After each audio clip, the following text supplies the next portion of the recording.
All right, good morning, good afternoon, good evening from wherever you're coming from. My name is Fanyo Mwendi. I am the founder and president of the STEM Advocacy Institute. So we are an incubator working to support founders, scholars, and practitioners at the interface of science and society. We are helping them build this new initiative, ask new questions, and so essentially SAI is a sandbox for the creation of these new tools. And so we are really excited to drive the next generation of these programs. And today I'm super excited, guys, to welcome Dr.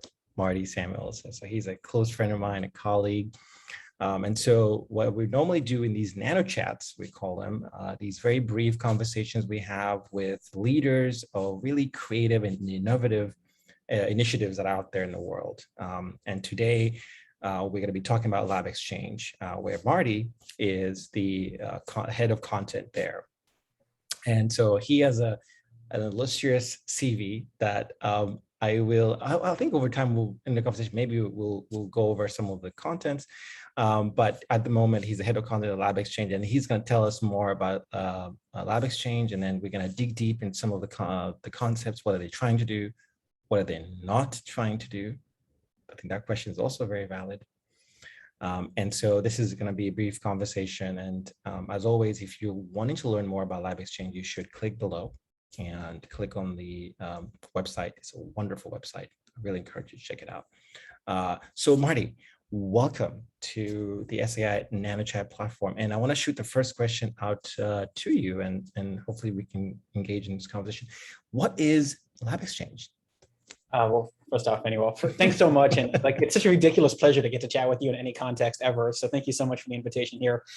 What is LabXchange? So we are a free science education platform, and we do really two things that we spend a lot of time focusing on. One, we are free, and we are much of LabXchange is translated into 13 or 14 different languages right now. So making high quality science education content that is widely accessible for anyone to use, and that is easy for teachers and students to share with one another is super important for us. One is that we aggregate a bunch of awesome science content that other people have been developing. We do this through collaborations with partners like the PhET simulations that have these amazing chemistry and physics and biology simulations, with Concord Consortium, with HHMI, with iBiology, with OpenStax textbooks, on and on the list goes. We have tons and tons of great lecture videos from NIH and 1,000 other places talking about why science matters and why cutting edge research is being used to treat diseases like HIV, cancer, and the coronavirus, just to name a few. And so we want to make a lot of awesome, high quality resources that teachers and students can both trust and use, and make them easily usable on a shareable platform. So that's one thing that we're trying to do. Another thing that we're trying to do is to make a lot of awesome content ourselves to kind of contribute to this library that we're building. Most of our library is, again, from collaborators. 90% of our library comes from collaborators, but we are building like 10% of that library ourselves. And the way that we think about building that library is to try to identify spaces in science that not everyone has access to. And primarily we think a lot about how do we build lab opportunities for people who don't have a lab to go do an internship with, or their high school or college labs don't have resources for things like pipettes or gel electrophoresis apparati, I don't know, or things like that. So for people who don't have physical access to a bunch of awesome lab equipment, we are basically making a lot of virtual lab simulations that give people the opportunity to practice skills like pipetting, practice skills like running a gel, agarose gels, protein gels, practice designing a guide RNA for a CRISPR Cas9 experiment, practice doing all sorts of lab skills. And so that people can do those labs in a virtual space and understand that science is doable, that it's fun, that involves repetition, that, not every experiment works the first time, but that's fine. That there's like simple little things that you can kind of develop as you kind of like learn from mistakes, make mistakes in virtual space so that when you go to like the actual lab, you can hit the ground running. You'll have like made a couple of the 3 or 4 mistakes we all do the first couple of times we do an experiment. And then when you like go to do the lab in real life, you'll like be able to crush that lab just because you've done all those mistakes in a virtual space already. So that's really where we are, both kind of like a content aggregator that's trying to make a bunch of awesome stuff for people to learn from and share. And we want to make our own content on top of that that makes interactive, makes science fun to learn, the process of science, and to make it much more transparent and accessible to everyone about what happens in a science lab. And we're continuing to push in this space. We want to make more science spaces transparent and accessible to people, not just the space that happens in a lab, but also like, what's the science that happens outside of a lab? What's science that happens in the wild, right? Like in the field. And there's so many spaces that science happens. We want to bring all of that to everyone, from the comfort of their laptop. And so that's really our mission. I'm going to shut up because I've been talking too long.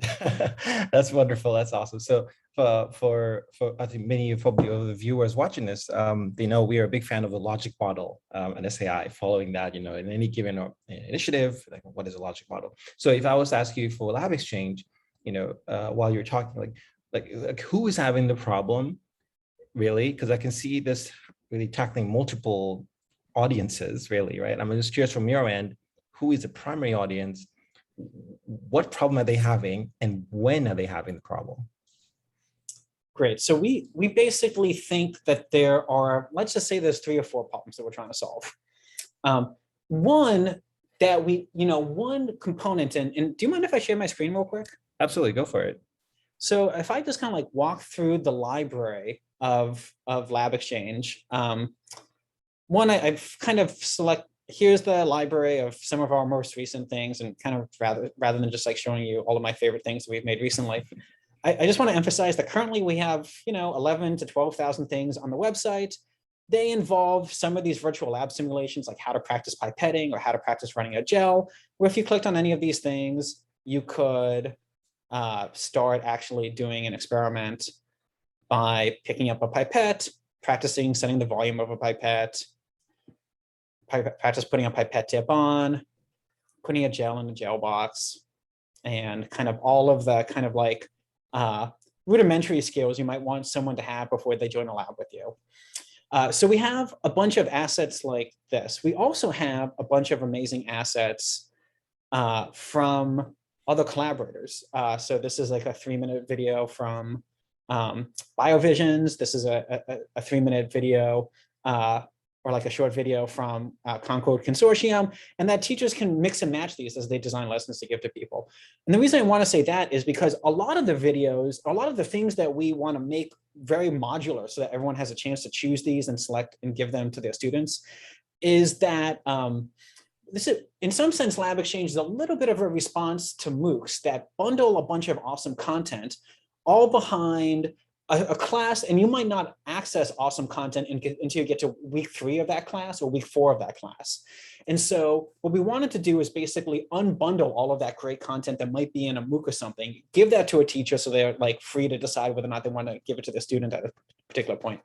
So one mission that we had was kind of like unbundling the awesome things in a MOOC so that teachers have more freedom and flexibility to pick stuff and give to their students.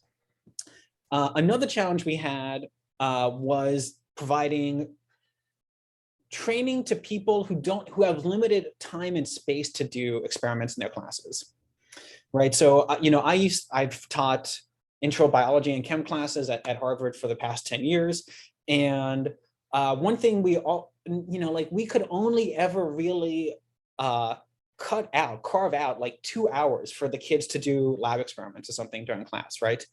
That's usually enough time for them to develop rudimentary lab skills, right? Like practice pipetting, practice running a gel, all of that stuff.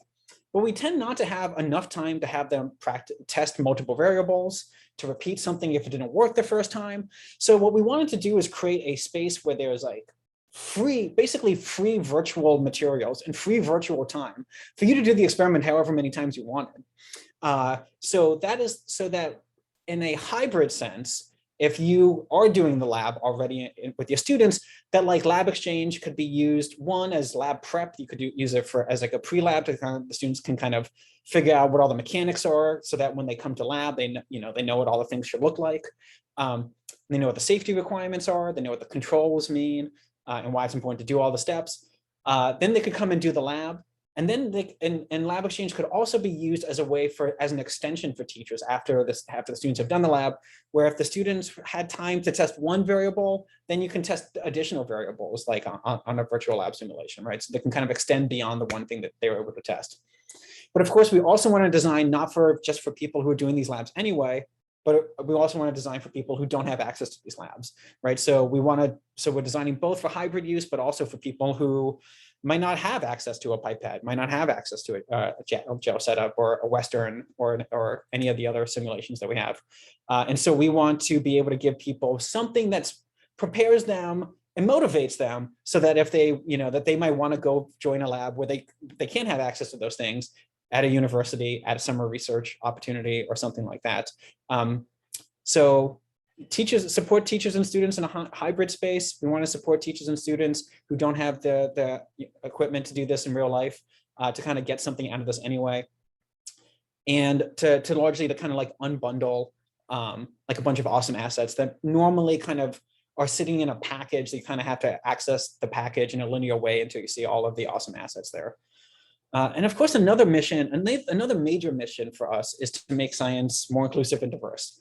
And so like, as we're trying to address all this stuff, major things that we're trying to show are that anyone can be a scientist, and that there's many different ways to be a scientist. And that we're trying to really break the mold from a lot of science education that really privileges a lot of old white guys as like the scientists that are being, shown out as heroes and things like that. And we want everyone to basically see themselves in LabXchange. Yeah, I think that's, it's multiple audiences there, right? Which can present itself a challenge, because you're essentially trying to design something for a lot of different people. You have teachers in this, you have students, and I think you mentioned basically some college students can use this. It sounds like even high school students can use it, right? Maybe even middle school students, right? It depends on the content amount, and even the broader public as well. Like, well, why not, right? Does that present a challenge for you guys when you have such a broad audience like this? Incredibly, yeah. And I think one of the biggest challenges for us is how to define our audience. And there's no perfect way of doing that. Right now, we are largely trying to align ourselves to the overlap between advanced high school curricula and undergraduate curricula, so that what we can basically, if we can like level it down a little bit, it will support all learners at a high school level. And if we level it up a little bit, it can support learners at a college level. So we're kind of trying to aim at like, again, advanced high school, and then we can kind of level up and level down. You might have noticed in some of the simulations, we have 3 levels, and those are trying to tier different levels of support for different audiences. Another challenge I find is as a teacher, everything was contextualized in a class, right? So when I had them on Wednesday and I was saying something to them on Wednesday, I knew that they had me on Monday and they heard the thing on Monday too, and they're going to have me on Friday and they're going to hear me on Friday too. So you can develop the term, science, so much of science is terminology, and the kinds of terminology you can consistently use with people so that they know what you're talking about.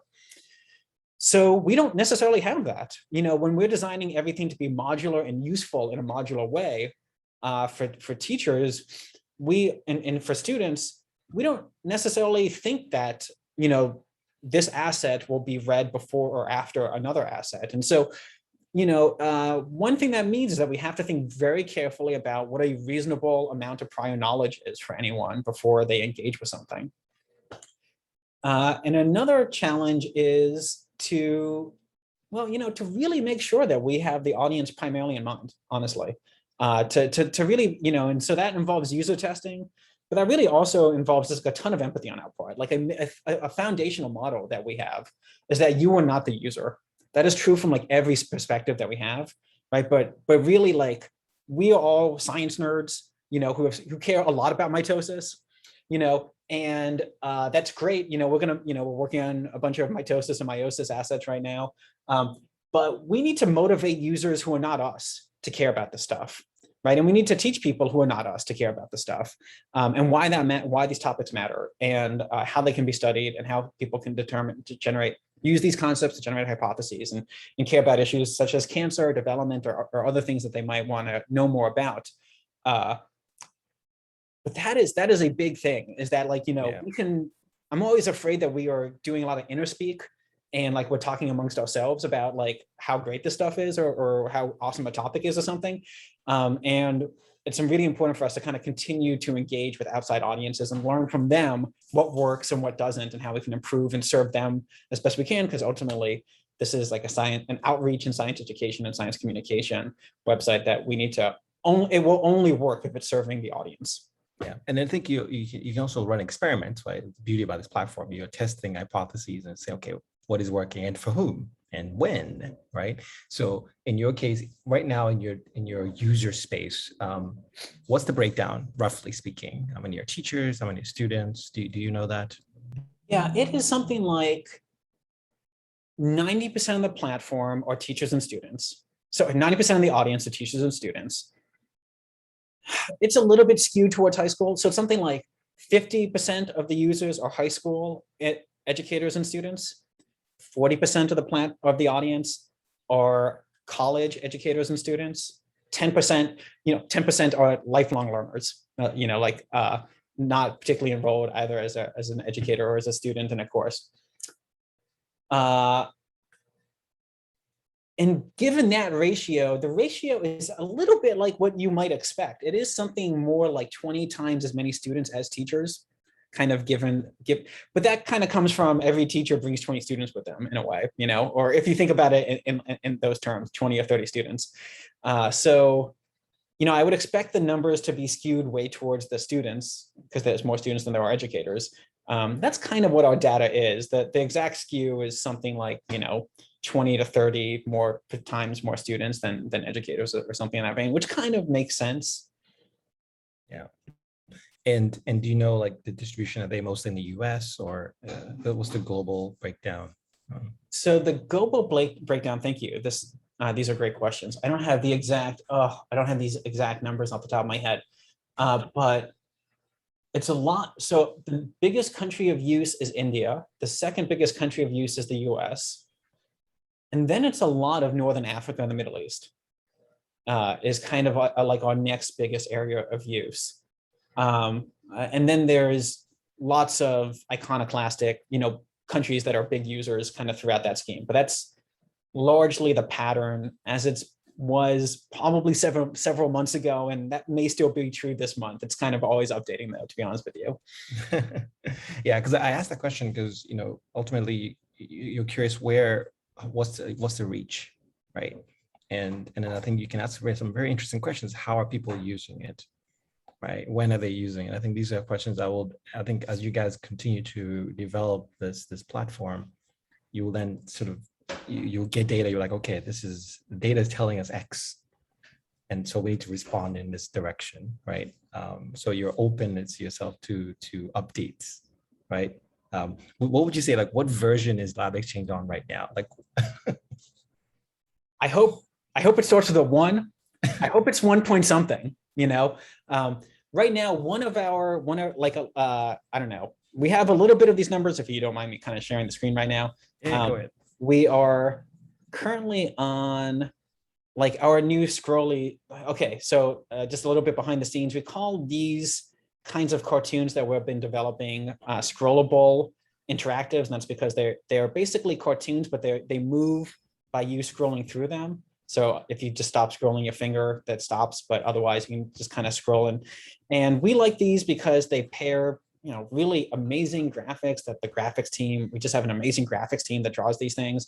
And we have some amount of kind of text, which is almost just like, it's like a moving video with like a caption, like kind of beside it, kind of defining what some of the words are involved.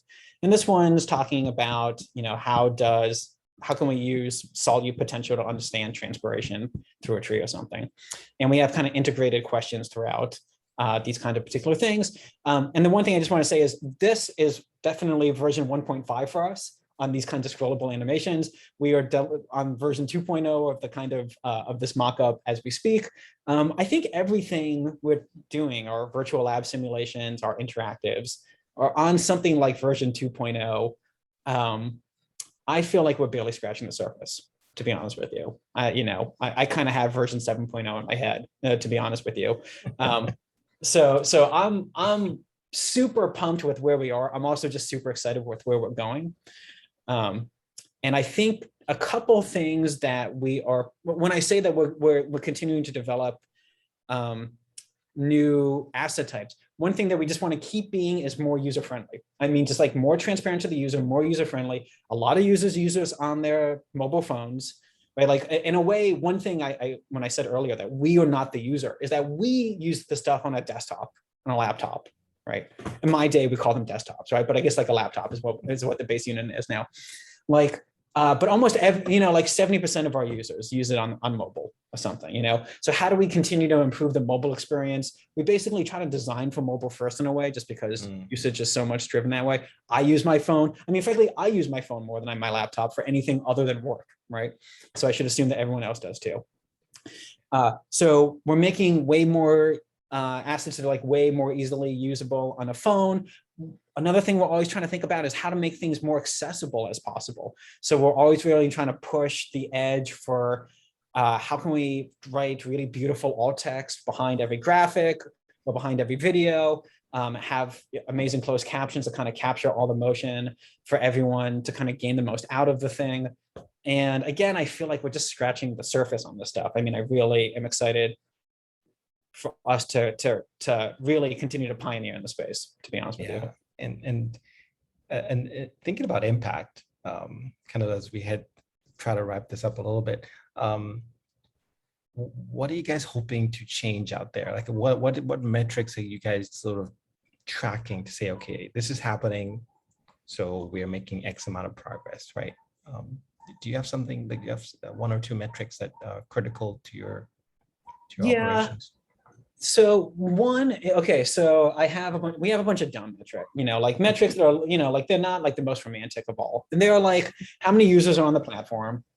How many of those users are educators? We kind of care particularly about trying to get educators on the platform. I haven't mentioned this yet, but we also, of course, have a social media component. This would probably answer 5 or 6 to one of the questions you asked earlier or something. So when you sign on, everything on the website's free, but if you want to make a member profile, you can, as I have and as everyone on the team has, you can sign up to be, let me just show this quick, that you can sign up to be a mentor so that if you want to look at the community component, we have discussion forums where you can kind of engage with various issues about how do I teach a particular topic. And, I have a profile, and at the bottom of a profile, you can say, do I want to be available for mentorship? And then here are people who've reached out to me to be a mentor, and we kind of have a messaging communication back and forth, and we can kind of share stuff back and forth. So, which is to say that we care about how many people have signed up to be mentors on the platform. We care about as well, how many mentoring relationships there are. But beyond that, beyond like those numbers, and they also like the number of people who are like actively using the platform. So that's one thing to kind of come to the platform. It's another thing to design your own pathway or curriculum that you'd want to share with a student and send that to someone. So we care a lot about how many people are editing our pathways and sending them to other people. We care a lot about how many people are creating their own pathways and sending them to other people. And we do that on a by-country basis too, right? So we have like big announcements whenever like someone in a new country has like edited a new pathway and sent that to someone else or whatever. And so it's like we're looking at engagement, we're looking at like numbers of use. But ultimately, the biggest impact we're going to have is science being science and science education being more open, transparent, inclusive, and diverse disciplines, right? Like that's the impact we're going for. So I mean, there's a bunch of numbers along the way that make us feel good about ourselves, and that's fine, right? That's important for us to have to show that we're successful, so that we can continue to be successful.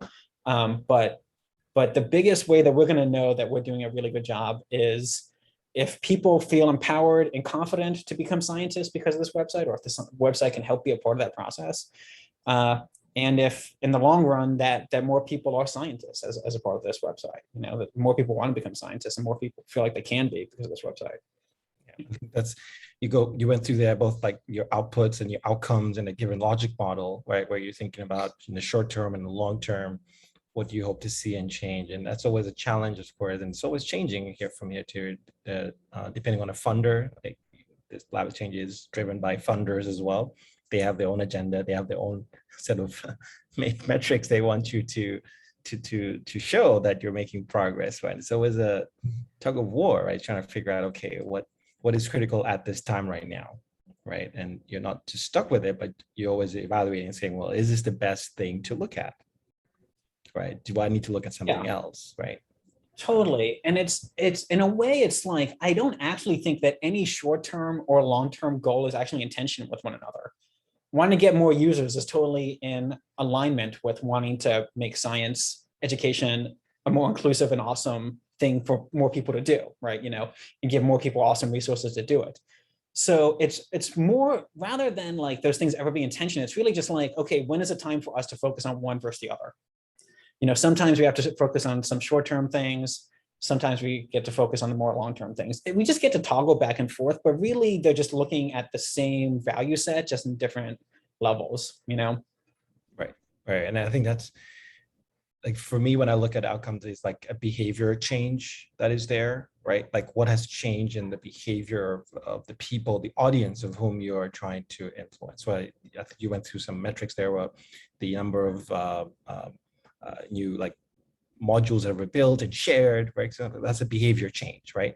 Has there been an explosion in those happening, right? That's a behavior change. And then you can look at a number of users, broadly speaking. But Marty, let me ask you this kind of my last final question. In a setting where there's no internet, right? Is LabXchange not accessible at that point? I'm assuming it's not, right? And is this the Achilles heel or a huge limitation in the This approach? is, yeah. And for example, we feel this particularly in the most striking example, not to say this is the only example, is trying to work with people who are in prison. And we can't, for prisoners who don't have access to Wi-Fi, we don't really have anything we can offer them. So that's really kind of frustrating, to be honest with you. And maybe there are changes for that in the future, but that's also kind of a structural component of the business model, is that we are a website that's not downloadable. That allows us to have some of the partnerships and collaborations that we have currently. And so,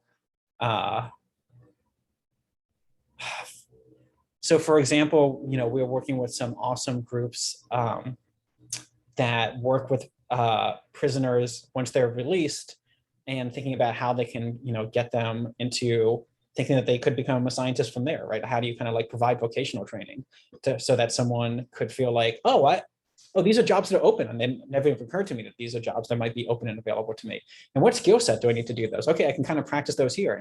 And in fact, we have a collaboration with two amazing groups. One that's called Prisons to PhDs, which is started by this amazing person, Dr. Stan Andre, who when he got out of prison, got a PhD at Johns Hopkins and is now a lecturer there. And he's trying to help other people kind of get out of prison and also see their potential and not feel like they're useless, but actually provide people encouragement and a skill, like a training set to kind of feel like they can go be productive members of society. So we're working with them, and effectively what they are doing is kind of capturing stories from other people who have gotten into science after being released. And so that we can have on the website to be motivational for people once they get out, but it's hard for us to think about how we can get in. And that is into a place that doesn't have wireless access. And that's just like a small microcosm that kind of speaks to your point, that we can work around the edges in that way, but it's hard for us to, that's kind of an intractable problem for us at the moment. I think that's, when you look at things like what Elon is doing with the Starlink, right? You can start even venturing further out and say, how can you collaborate with these companies that will bring the internet sort of to these really hard to get places, right? Then you got to think about, well, they need a device to get access to the platform also, right? So that's another challenge, right? But I think from all of this, I see opportunity, because then you can begin to think about you can't solve all of these by yourself. It's a collaborative effort. You said 90% of your platform is basically curated content, right? That Mhm. you did not develop, which speaks a lot of volume. There's great content out there. LabXchange is organizing it in a way that is searchable, easily searchable, modifiable, right? Yep. So I think this is it's a hard problem with the internet thing, especially when you think about Africa and other places in South America that are really hard to get to. But I hope that as you guys go through, right, you form partnerships and integrate with folk that can do these things and pave the road, right, so that you guys can really be hugely successful and powerful in those areas. I tend to think a lot about those hard to reach places, in a war setting. You talk about prisons, also in like war settings, right? I can't even tell you that when you say that, and of course you and I know each other, right? But that was a major motivation Hmm. behind LabXchange, was to be in refugee camps, Right. you know, and to be in war settings, right? To be just something else that people could avail themselves of in really challenging situations. So, this is just something we care about a lot, and I guess I'd say our sympathies are totally aligned here. Um, the, we do have this challenge that right now, right? I mean, like, honestly, I'm excited about almost any possibility of expanding wireless's reach, but right now we kind of are limited at the boundary of the wild world and the unwild wired. I can't actually say these words. Awesome accent. But I think that's a lot of it, a lot of founders in the space, right? Again, SAI is really this incubator space where we're thinking creatively about how do we develop the next generation of programs, right, that can surpass these issues and can circumvent and circumnavigate, right, these challenges. And I truly believe that as time goes on, as more of us get together with our big brains, right, we can begin to think creatively and how can we strategically collaborate. I think this is a major issue in the field, and this where there's lack of collaboration. When I look at LabXchange, I see the collaborator sort of like we ourselves, the Journal of Stories of Science built at SAI, is a contributor to LabXchange. And actually, that's one of our success points, to say which other platform out there is disseminating our content, right, in a much more powerful way. So I think when people are watching this, whomever is watching this, I definitely encourage you to check out LabXchange. Look at what they're doing, and by the time you watch this, maybe if it's a couple of years later, go there now and see where they are, because I guarantee you there'll be someplace else much further along than they were. Marty, final words. Any what do you want to tell people at this time about LabXchange and you? Well, okay, well, first off, just thank you again, Fanuel. I mean, you are such a star in this space of trying to make science more attainable and understandable, both, from a human perspective. I mean, really from a human perspective, just making sure that everyone understands that science is a human endeavor, and that includes you, whoever you happens to be, whoever's hearing this, and it has all the frailties and faults of a human endeavor, and it has all the beautiful things about a human endeavor, largely the collaborative components when we all come together, and figure something that's really hard out together. So thank you. And of course, we are stronger because of you. I mean, like LabXchange is so much better because of its collaboration with you, and Journal of Stories and Science, among many other, I don't know, ways in which you've given back to us.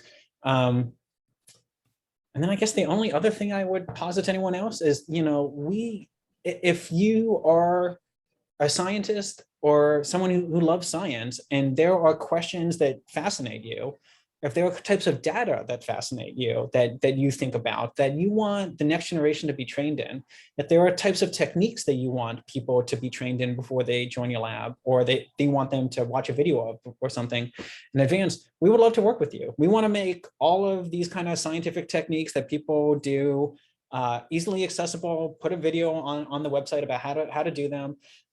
If you want to do anything that's kind of wacky or fun with your lab mates to show that science is a fun place with humans involved, and you enjoy each other's company, and you think of each other, please let us know. We'd love to work with you on something to show off how cool and fun your lab is. The kinds of questions that motivate you, the kinds of data that motivate you, the kinds of techniques that you love doing or thinking about or applying from one setting to a new novel setting. That kind of science knowledge and passion and expertise, we're always looking to collaborate with anyone who wants to think about or share any of that, because we'd like to share it with the next generation of scientists.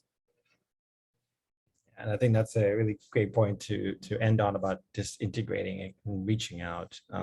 So definitely reach out to Marty if you're in a founder space, if you're a professor or teacher wanting to get in on here. Again, go to the LabXchange website, labexchange.org, and I'll put the link on the link below. So guys, that was a very brief conversation. We can keep talking for another 2 hours very easily, very easily, as you can tell. But that was a little snippet, really strategically designed, that these are short in nature. And I'm sure we're going to have Marty back here in no time to give us an update on where LabXchange is. So with that, thank you, everybody. And take a look at the other nano chats, lots of them down below as well in the playlist.